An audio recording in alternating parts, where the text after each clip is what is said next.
Holy sh! Expletive deleted. The Walking Dead just changed their story in a huge way. Now, if you clicked on this, you probably don't read the comics and just really curious what they did exactly and wanted to find out. Also, if you're in the dark while watching this, that means you somehow avoided the countless articles and barrage of media reports about this. Nonetheless, I do need to point out that this is going to be a huge spoiler. You've been warned.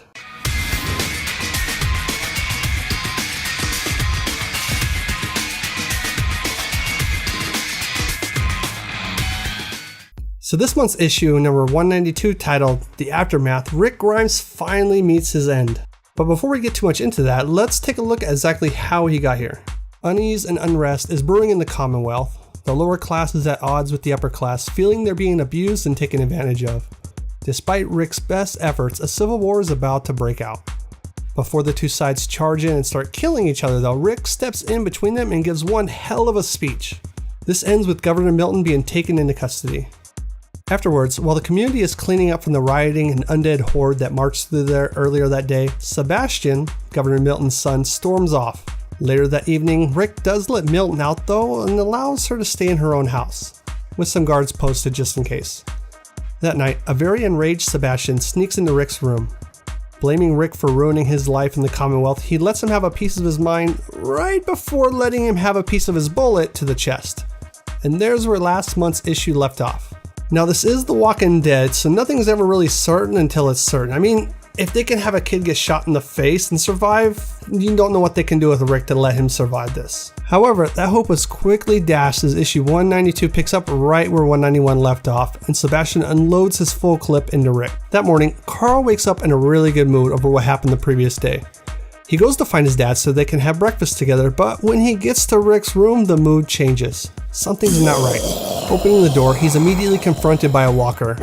Instincts kick in and he shoots the undead right in the head. Rick Grimes' fate is sealed. He was shot, he died, he became a walker. Hearing the gunshot, others rush to his aid to find a dead Rick Grimes and Carl on the floor in shock. He didn't even know it was his dad until he pulled the trigger. It's kind of a poetic tragedy for Carl to have to put his own dad down after all he'd been through. Days later, Milton calls Carl, Michonne, and Maggie to her office to inform them they found out Sebastian was the one who murdered Rick, and he'll spend the rest of his life behind bars. Before parting, Milton begs Carl not to take things into his own hands, saying he's still her son and she loves him very much.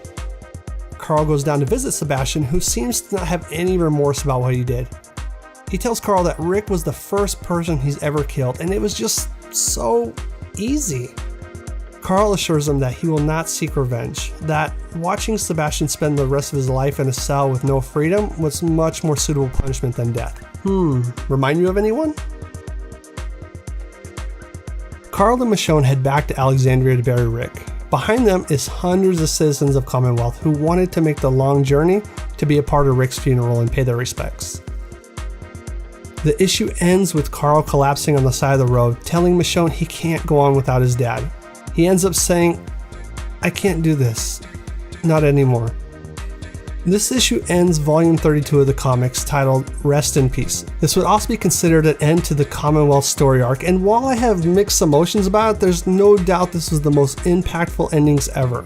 Readers of the comics knew this was coming, the signs and hints were there, but seeing it confirmed, it was just sad.